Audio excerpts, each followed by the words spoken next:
bênção da igreja da paz do Senhor. Amém. Abra sua Bíblia comigo, livro de Atos dos Apóstolos, capítulo 28. Atos dos Apóstolos, capítulo 28.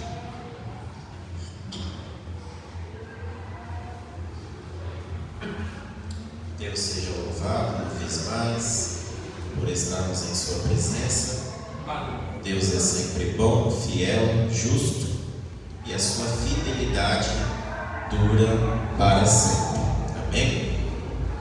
Apesar do barulho, os irmãos me ouvem bem aí atrás? Amém? O som também ouve bem? Amém. Atos capítulo 28, verso 1, vamos ler do 1 ao 6.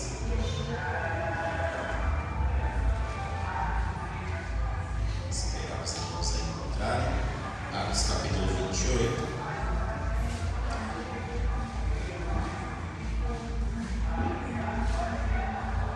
Atos 28, verso 1 ao 6. Tem mais alguém ali procurando?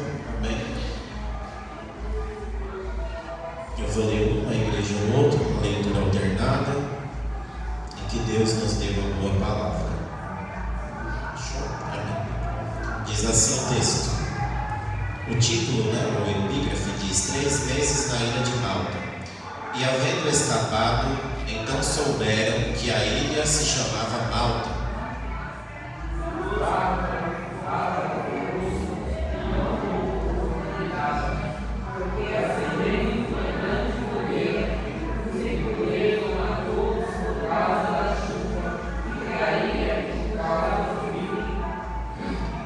E havendo Paulo ajuntado uma quantidade de vides e pondo-as no fogo, uma víbora, fugindo do calor, lhe acometeu a mão.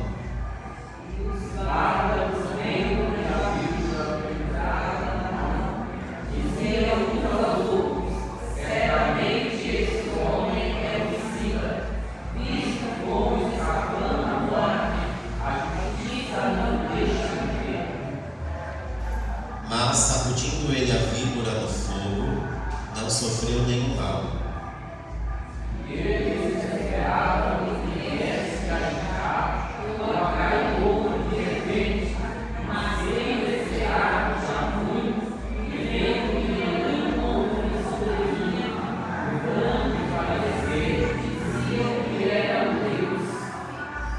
Amém? Diga glória a Deus por esta palavra.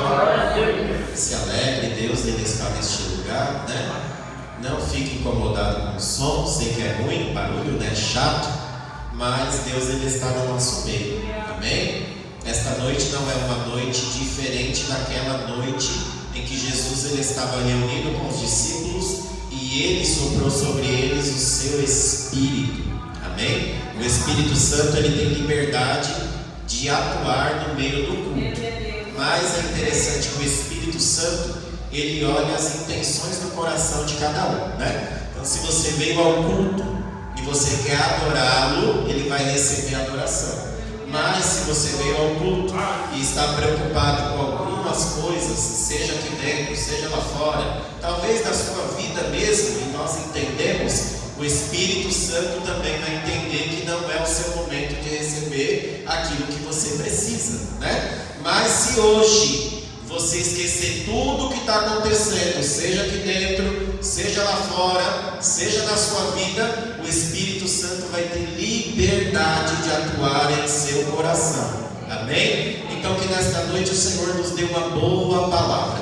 Eu vim estudando esse texto no outro dia e eu ainda não tinha terminado de estudá-lo, É um texto complexo, são muitos capítulos para explicar a verdade esse texto. A gente teria que ler lá do capítulo 21, 22 e aí seguir ainda acima do 28 para entender um pouco do contexto, Mas eu creio que Deus ele sabe o que ele faz. Eu não me incomodo com o fato desses barulhos, e a igreja também não se incomoda, porque isso acontece há muito tempo, A todo tempo tentam de alguma forma calar a igreja, parar a igreja. Só que o interessante é que forte não é aquele que faz o barulho, forte é aquele que para o barulho. Forte não é aquele que faz a bagunça, forte é aquele que para a bagunça. Forte não é aquele que mata, forte é aquele que tem poder de matar e dar vida. Forte não é aquele que está no mundo, mas forte é aquele que está conosco, né? E tem até uma frase por aí que diz: pode até o camarada querer fazer mandinga, macumba, palavra contrária, não importa, né? Forte não é quem faz, forte é quem desfaz. Então nesta noite, pelo poder do nome de Jesus, forte é o Senhor que está em nosso meio, forte é Ele que visita a tua vida, forte é Ele que visita o teu futuro, e forte é Ele quem cuida de você. Amém? Não deixe nada atrapalhar a sua adoração, porque maior é o que está conosco do que aquele que está no mundo. Amém? Amados, Paulo aqui no texto, ele está preso. Paulo aqui no texto, ele está preso. Amém? Uma palavra rápida, mas eu creio que Deus ele tem algo ao nosso coração.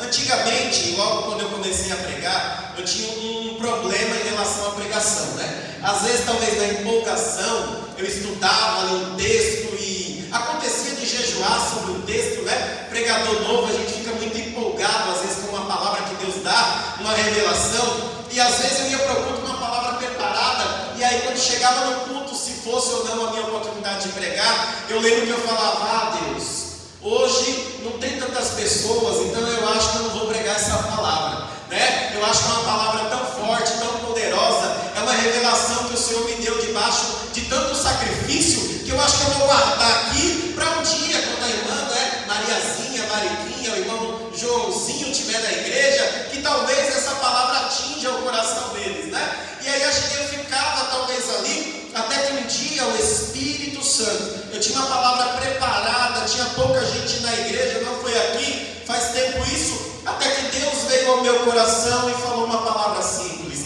eu não falo com quem não veio, eu falo com quem veio. Então se Deus ele colocou uma canção no coração de quem aqui louvou, uma palavra aqui de quem leu, ou uma palavra da boca do pregador, acredite, tem uma pessoa precisando daquela palavra. Deus não fala com quem não veio. Quem não veio talvez tenha outra oportunidade para receber uma outra porção, outra palavra. Então esta palavra que aqui será pregada é exatamente para quem está aqui esta noite. Só que você entenda uma coisa: se Deus ele estiver falando com você, receba a palavra, absorva e comece a praticá-la, adorando a Ele e demonstrando entendimento pela sua palavra. Amados, Paulo está preso. Paulo aqui ele não está preso por coisa errada. Paulo aqui ele está preso por fazer exatamente o que nós somos chamados a fazer: pregar a palavra de Deus. E o interessante é que no caso aqui dessa prisão, ele foi preso porque criaram uma trama, e não foi os de fora, tá? Foram os próprios judeus, lá no capítulo 22, que tramaram contra ele, porque tinha sacerdote, sumo sacerdote, muita gente grande envolvida, que não estava gostando do crescimento da igreja. E outra, muitos também não estavam gostando do crescimento em que a mensagem que Paulo pregava estava tomando. Aí a Bíblia vai dizer lá no capítulo 22, depois você lê em casa, que os próprios judeus pegaram Paulo quase pelo pescoço, né? Pegaram ele pela roupa e levaram para ser preso. Olha que interessante. Aqueles próprios que defendiam a lei, que defendiam a ação de Deus, que defendiam a Torá, agora quando era pregado a verdade, eles não aceitavam. Aí a Bíblia vai dizer que Paulo ele é preso. Lá no capítulo 22 ainda, quando Paulo ele é preso, pelo alvoroço ali da multidão, a Bíblia vai dizer que eles até tentaram matar Paulo. E na verdade é que a prisão de Paulo era Deus dando livramento a ele. Porque se ele não é preso, ele seria morto ali, apedrejado pelos judeus, né? Tem muitas prisões na nossa vida que às vezes a gente não entende, mas muitas vezes é um livramento de Deus. Tem muita coisa que acontece na nossa vida e a gente às vezes passa até a reclamar, né? Ah, meu Deus, porque isso está acontecendo? Mas a verdade é que Deus que conhece o amanhã, Deus que conhece o futuro, Deus que conhece ao nosso redor, ao nosso derredor, muitas vezes Ele permite uma provação para nos dar livramento.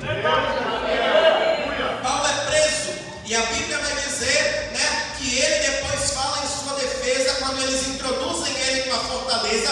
Paulo ele pergunta se ele podia falar alguma coisa, se ele podia se defender. Alguém chega para ele e fala: você sabe falar grego? Né? Achavam que Paulo era alguém douto, que não conhecia nada, até que ele fala: ei, eu sou judeu, eu tenho linhagem, eu também sou romano, né? E aí ele começa ali a se defender. Na sua defesa, depois vocês leem em casa, capítulo 22. Na sua defesa, Paulo ele começa a falar o que aconteceu com ele lá no caminho de Damasco. Levam ele até Ananias, né, aí no sumo sacerdote, e a Bíblia vai dizer que ele começa a dizer: eu andava, perseguia a igreja do Senhor, pedi cartas a alguém, eles me deram, permitindo eu perseguir a igreja, até que ele estava, Atos capítulo 9, até que ele estava no caminho de Damasco, e do nada eu vi um brilho, uma luz muito forte que começou a brilhar, e aí eu, olhando para aquela luz, não consegui mais enxergar, caí no chão e ouvi uma voz que dizia: Paulo, Paulo, por que me persegues? Aí ele começa a ensinar e a explicar isso, e todo mundo abismado, porque alguns conheciam que ele na verdade matava, que ele na verdade mandava matar, que ele chicoteava, que ele batia. Quando eles escutam isso, ele continue, pode se defender. E aí ele continua dizendo: quando eu ouvi essa voz, aí eu disse: mas quem é? A quem eu persigo? Quem é você? Aí ele olha a voz e diz para ele: eu sou Jesus Cristo, a quem você persegue. E aí ali em diante, e Paulo, eu acredito nesse questionamento que ele faz, né? Mas como eu estou perseguindo Jesus? Como que eu estou perseguindo Jesus, né? E quando Paulo ele está perseguindo na verdade a igreja, ele está perseguindo o próprio Cristo, porque o Cristo é o dono da igreja. Não adianta ninguém colocar a mão na igreja achando que é dono dela. Jesus na cruz do Calvário comprou a igreja com preço de sangue. É por isso que eu posso dizer: maior não é quem levanta a calúnia, maior é quem comprou a igreja e zela por ela. É ele quem cuida da igreja, porque ele é dono da igreja. Paulo ele tem que se defender, e ele se defende. Só que aí começa uma bagunça, porque um manda para cá, outro manda para lá. A Bíblia vai dizer que Paulo se defende ali, e aí a Bíblia vai dizer, capítulo 23, que depois dali ele é apresentado ao Sinédrio. Depois dali ele é apresentado a alguém chamado Félix, lá ainda em Cesareia. Depois dali a Bíblia vai dizer que esse Félix manda ele para Festo. Depois de Festo, lá a bagunça que é, né? Ninguém quer fazer nada, mas fica mandando ele para lá, para cá, para lá, para cá. Até que no capítulo 26, Paulo está cansado e fala: chama o rei para ver se resolve esse negócio logo, porque eu já me defendi tantas vezes. Toda hora, você pode ler em casa, do capítulo 22 ao capítulo 26, ele conta a história dele pelo menos 3 vezes para 3 pessoas diferentes, e tendo que contar a mesma história, até que ele chega ao rei Agripa, e aí ele conta a história de novo, e dá para perceber que o rei quer dar uma ajudada ali nele, né? Só que aí o rei manda ele para outro de novo. Olha, até nisso é proteção e cuidado de Deus. Até nisso é proteção e cuidado de Deus. Paulo está passando na mão de todo mundo, e quem olha está dizendo: nossa, está abandonado, porque Deus não resolve logo a situação dele. Mas na verdade é que cada cenáculo, cada cenário que ele passava, ele anunciava a mensagem do reino. Cada lugar que ele tinha que contar o testemunho, almas se convertiam ao Senhor. Muitos não entendiam, mas a prisão de Paulo salvou vidas. Até que Paulo agora, ele é mandado pelo rei Agripa em um barco até Roma. Eles tinham que ir até Roma para Paulo ser julgado, né? E aí a Bíblia vai dizer que Paulo ele entra naquele navio, e tem um tal centurião ali. O próprio texto vai dizer, Atos capítulo 27, verso 11, que o centurião do navio, diz assim o texto: mas o centurião do navio cria mais no piloto e no mestre do que dizia Paulo. Paulo estava divertindo ele sobre a forma com que ele estava guiando o navio, sobre as tempestades que estavam vindo, né? O mau tempo daquele lugar. Paulo estava orientando chegaram até Roma. Mas aí o texto vai dizer que eles acreditavam mais no piloto, acreditava mais no soldado, acreditava mais no outro, acreditava mais no chefe do navio do que no que Paulo falava. Quantas vezes a nossa vida não é assim, né? Deus ele manda um Paulo no nosso caminho, Deus ele manda um Paulo no nosso navio, e a verdade é que a gente olha e fala, não vou nem dar crédito, e Deus às vezes está nos livrando de uma tão grande tempestade. Deus muitas vezes levanta um Paulo na nossa vida, falando aquilo que a gente não quer ouvir, mas é aquilo que a gente precisa para receber o livramento. Então nesta noite, deixa eu te dizer algo em nome de Jesus. Conselho de Deus é bom. Cuidado com quem você anda ouvindo. Nem todo mundo está querendo que você tenha futuro. Tem muita gente que está te dando conselho para travar a tua vida, te afastar de Deus. Mas nesta noite, como Deus usou a boca de Paulo, permita-me declarar: há poder no nome de Jesus. Pare de ouvir vozes estranhas e ouça aquela que te aproxima de Deus. Que te aproxima de Deus. Aí a Bíblia vai dizer que eles continuam navegando, até que a Bíblia diz também que tinha 276 almas no navio. Então era o navio que estava cheio, né? Tinha muita gente ali no navio. Estou correndo aqui. Aí esse navio, aí eles decidem agora continuar seguindo aí para Roma. Só que servo de Deus ele não fica confundido. Servo de Deus não anda confundido. Ele não fica largado. A Bíblia vai dizer que Paulo tem um sonho e um anjo fala para ele: não temas, Paulo, porque você vai chegar lá no seu destino. Aí está todo mundo agora com medo, porque eles estão no meio do mar, está vindo tempestade. A Bíblia vai dizer que a tempestade vem, bate no barco, eles perdem comida, perdem um monte de coisa. Depois você lê em casa capítulo 27, né, o verso 19 do capítulo 27 vai dizer que eles lançaram a armação toda do navio, lançaram comida, lançaram um monte de coisa, ficaram dias sem ver sol, sem ver estrela, sem ver nada, e até dias sem comer.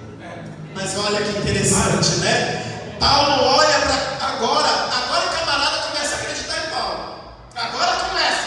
Aí Paulo olha para ele e fala: ei, não tenha medo, porque Deus ele falou comigo, e eu tenho uma palavra para dizer: não vai morrer uma alma deste navio. Andar com crente é diferente. Andar com crente que tem visão e anda em contato com o céu é diferente.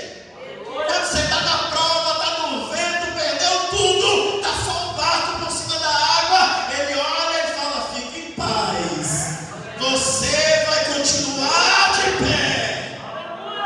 Pode perder dinheiro, pode perder carro, pode perder casa, às vezes até a saúde aperta, mas Deus preserva a tua vida. Aí Paulo fala isso, e aí um pouco mais para frente, para encurtar o texto, a Bíblia vai dizer que do nada, veio um vento muito forte, né? Muito forte, e aí bate no barco, o barco se quebra, aí para lá no meio do mar. Paulo, ele ainda assim não quer fugir do navio, mas o centurião que agora acredita nele, né, quer salvar a vida de Paulo. É o texto que vai dizer no capítulo 27, verso 42, depois você lê em casa, que ele quer cuidar ali de Paulo, depois da mensagem que Paulo fala para ele. E ele permite os do navio ir nadando até a beira daquela ilha. E aí entra aqui no texto que a gente lê: havendo eles escapado, então souberam que a ilha se chamava Malta. Deixa eu beber água e dê glória a Deus enquanto isso. A ilha se chamava Malta. Quando eles chegam na ilha, a Bíblia vai dizer que os bárbaros usaram com eles de muita humanidade. Ou seja, foram muito benevolentes com ele, ajudaram eles. Só que a primeira coisa, e eu gosto do texto bíblico porque ele é detalhista, a primeira coisa que os bárbaros fazem, e preste atenção nisso aqui, isso aqui eu não peguei no YouTube, nem no Google, não, Deus me deu. Olha que interessante, quando ele chega, a Bíblia vai dizer, capítulo 28 e o verso 2, que os bárbaros fazem uma grande fogueira. Os bárbaros fizeram o quê? Uma grande e recolheram todos, porque estava chovendo e muito frio. Deus já tinha preparado naquela ilha, na beira da ilha, pessoas para cuidar de Paulo e de todos que estavam no navio. Ou seja, a palavra que o anjo tinha falado para Paulo e o que Paulo tinha pregado dentro do navio, que nenhuma alma se perderia, estava sendo cumprida. E por gente que eles não conheciam e nem era da mesma linhagem que eles, eram bárbaros. Quando o texto está dizendo isso, não é que os camaradas eram carnívoros, não. Eles só eram desconhecidos em relação à sua linhagem, ou eles viviam mais afastados do que os romanos e os judeus. Não podia se esperar muito daquele povo, mas olha Deus usando gente que ninguém acredita para cuidar do povo dele. É por isso que eu digo uma coisa, eu falo uma frase: Deus tem gente em todo lugar. Deus tem gente em todo lugar. Então, se você está precisando acessar algum lugar, receba essa palavra em nome de Jesus. Deus tem gente em todo lugar. De repente você está precisando acessar algum lugar, que Deus coloque no teu caminho alguém dele que já está lá, em nome de Jesus. De repente você está precisando de uma consulta, está precisando de alguém para assinar o papel, que Deus coloque alguém dele no teu caminho. De repente você está precisando da assinatura de alguém da empresa, fora da empresa, sei lá onde, que Deus coloque alguém dele no teu caminho. De repente você está precisando passar uma vaga, sair de uma vaga, não sei, que Deus coloque alguém dele no teu caminho para agilizar o teu processo, porque Deus tem gente em todo lugar. Aí acendem a fogueira. A Bíblia vai dizer que Paulo, ele está juntando uma quantidade de vides. Por quê? Porque a fogueira que eles acenderam, quando está chovendo, começa a apagar. É normal, né? Está chovendo, o frio, o fogo vai se apagando. Aí Paulo, que tem o Espírito de Deus, quando ele vê o fogo se apagando, o que ele faz? Ele vai pegar lenha. Porque a diferença de Paulo é que ele tem o Espírito de Deus. E Paulo, quando vê uma chama se apagando, ele não sai para o outro e diz: ixi, perdemos a única coisa que a gente tinha. Não. Ele olha para a fogueira e fala: se ninguém for pegar graveto, eu vou. Mas o fogo vai se manter aceso. Ele está dizendo o quê? Ninguém está querendo adorar? Eu vou adorar, porque a chama vai se manter acesa. Ninguém está querendo fazer, eu vou fazer, mas a chama vai se manter acesa. Aí Paulo, quando ele pega ali os gravetos, o texto vai dizer que tinha uma, quem sabe, tinha o quê? Uma víbora. Repita comigo: tinha uma víbora. Que estava, é o texto, não sou eu. Atos capítulo 28, eu gosto de explanar um pouquinho o texto, bora para o texto. Atos 28, 3. Havendo Paulo ajuntado, né, e pondo-as no fogo, uma víbora, fugindo do calor, lhe acometeu a mão. Quando ele começa a aumentar o fogo, a víbora que estava escondida aparece. Porque se tem uma coisa que víbora não aguenta é fogo. Eita. Se tem uma coisa que coisa escondida não aguenta, é fogo do Espírito.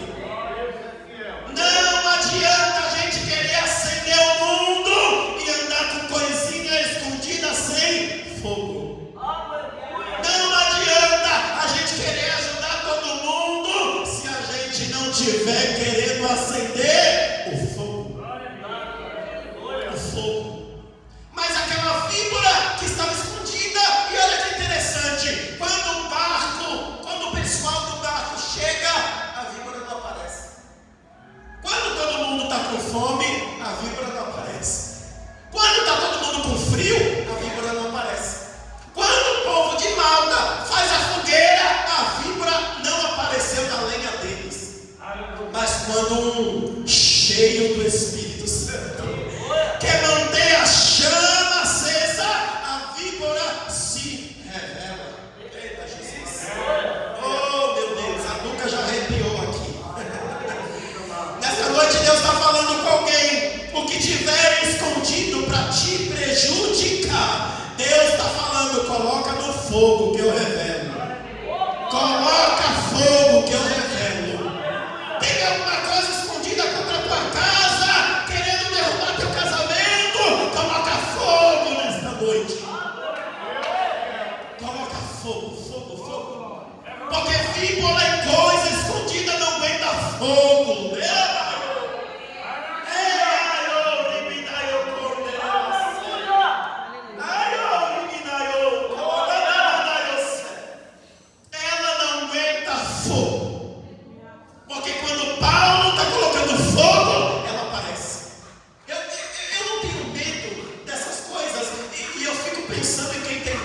Tem gente que tem medo aí de passar embaixo de uma escada, se vê o gato preto na rua, grita mais do que o cantor, né? Ei, não tenha medo, pode colocar teu nome em boca de sapo, pode enterrar teu nome lá embaixo, não importa. Se você tem fogo na vida, se você tem fogo na vida, se você tem fogo na vida, o fogo de Deus vai lá, queima teu nome na boca de alguém. O fogo de Deus vai lá e queima teu nome na roda de alguém. Porque quem tem fogo na vida não tem medo de coisa estranha. Mas a víbora mordeu a mão. Olha que interessante. Aí a víbora mordeu a mão de Paulo. Por que a mão? Por que não o pé? Por que não o pé? Que aí parava ele, né? Ele caía. Mas biblicamente mão quer dizer serviço. E tudo que a víbora quer é que você pare de fazer aquilo que Deus te chamou para fazer. O que Paulo estava fazendo? Pegando lenha para aquecer e manter o fogo aceso. Aí a víbora, ela vem dizendo agora que eu vou parar ele. Ó, toma, mas a poder no nome de Jesus. Nesta noite, a víbora vai cair por terra. Satanás, que ele receba este recado, a igreja já te viu, e o sangue de Jesus tem poder. Levante as suas mãos nessa noite em nome de Jesus. Eu sei que há uma guerra acontecendo aqui neste lugar. Eu sei que há uma guerra acontecendo lá dentro da tua casa. Eu sei que há uma guerra acontecendo até por volta da tua família. Mas nesta noite o fogo do céu, ele vai lá e vai queimar essa víbora escondida. Fique em paz, descansa. Você não vai parar de fazer aquilo que Deus te chamou para fazer. Fique em paz, descansa. Você não vai andar por aí perdida como doida. O céu está descendo fogo. O céu está descendo fogo.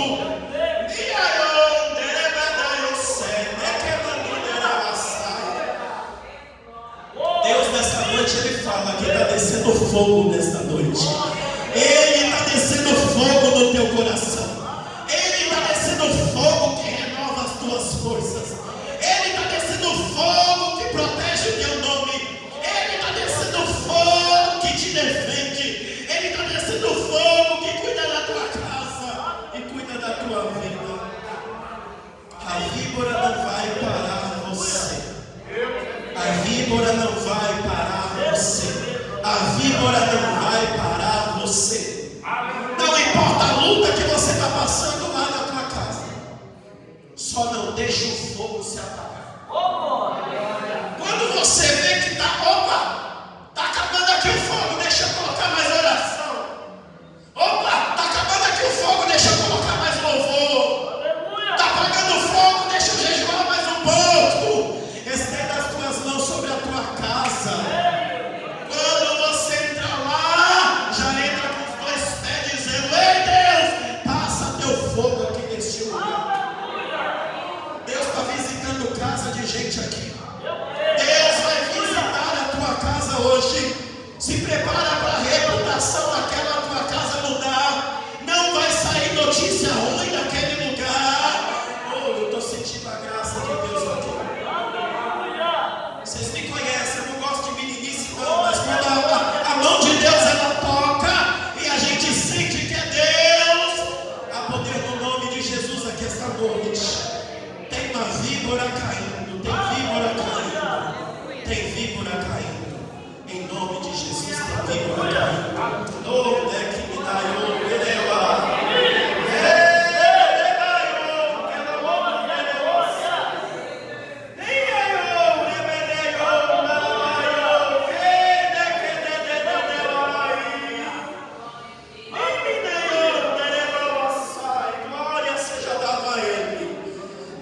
noite está caindo por terra, coisa que você nem sabia. A víbora colocando coisa na mente do teu filho, dizendo vai,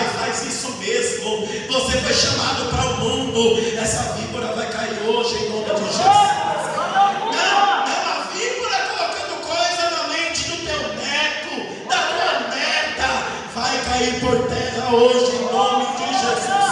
Em nome de Jesus. Deus, Ele manda fogo lá na tua casa. Fogo na tua casa. Fogo na tua casa. Fogo na tua casa. Para encerrar. E os bárbaros vendo que a víbora ficou pendurada na mão.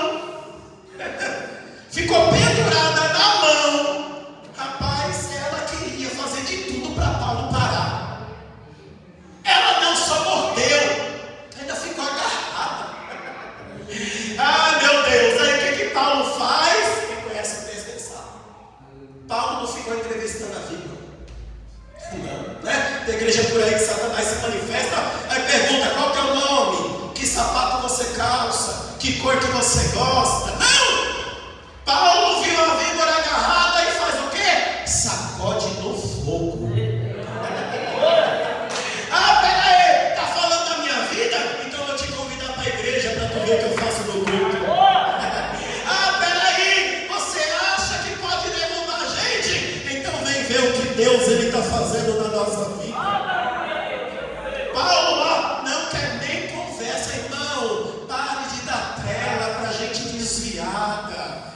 Pare de dar trela para gente que só quer tomar teu tempo. Para de dar trela para gente que quer apagar teu fogo, quer apagar a chama de Deus na tua vida. Para eles você fala: ei, quer fogo? Vamos pro fogo, não quer? Fica aí. Não estou falando sobre a pregação do Evangelho, mas estou dizendo que essa noite encerra. Não perca tempo com víbora que anda tomando teu tempo. Ela quer parar você de fazer a obra. Mas esta noite, aprenda com Paulo. Quando você perceber uma coisa estranha, pera aí, víbora, eu já sei o que fazer com você. Pera aí, víbora, eu já sei o que fazer com você. Eu vou te jogar no fogo. Maior não é quem morde, maior é quem queima no fogo. Maior não é quem solta o veneno, porque a cobra soltou o veneno. Aí os daquela ilha, eles olham para Paulo, estou encerrando. Eles olham para Paulo e falam: olha esse, né? Esse daí deve ser um cara amaldiçoado. Essa é a expressão que eles estão usando. Porque olha, nem os deuses querem manter ele vivo, porque caiu de navio, veio nadando até aqui, naufragou, e ainda quando chega aqui a cobra morde ele. Esse camarada eles estavam dizendo: esse camarada é muito azarado. Mas não tem azar para quem tem fogo na vida. Não tem azar para quem tem fogo na vida. Você não precisa, irmão, acordar amanhã de manhã, segunda-feira, pegar teu celular e perguntar para o horóscopo qual roupa que você tem que usar, porque senão você vai ficar azarado. Não! Amanhã você pode usar azul, roxo, rosa. Se quiser sair todo de preto, você saia, mas tenha fogo de Deus na vida. Aí Paulo joga no fogo, e quando eles olham, eles ficam esperando Paulo morrer. Porque se a víbora, parece que, como a expressão que a gente usa no Brasil, né? Parece que está secando a pessoa, parece que está jogando uma olhada, parece que quer ver a pessoa morrer para poder dizer que a víbora tinha mais força. Mas eu encerro aqui dizendo, em nome de Jesus, teu ministério não vai parar na boca de ninguém. Teu ministério não vai ser motivo de fofoca de bárbaro da ilha de Malta. Ei, a chamada da tua casa, o teu casamento, os teus filhos não vão ser motivo de fofoca de ninguém. Vai ter que mudar o relatório que falaram. Vão começar a dizer: nossa, verdadeiramente Deus é na vida dele, verdadeiramente Deus é na vida dela, porque até a víbora tentou parar, mas ele lançou no fogo. E parece que o Deus que cuida dele é grande mesmo. Fique com essa palavra. Se você estiver enfrentando batalha, enfrentando luta espiritual, clame o fogo de Jesus. Clame o fogo de Jesus. Aumenta a fogueira da oração na tua casa. Aumenta a fogueira da entrega na tua vida. E você vai ver que o fogo do Espírito vai queimar tudo que é coisa estranha. Que o Senhor Deus nos abençoe.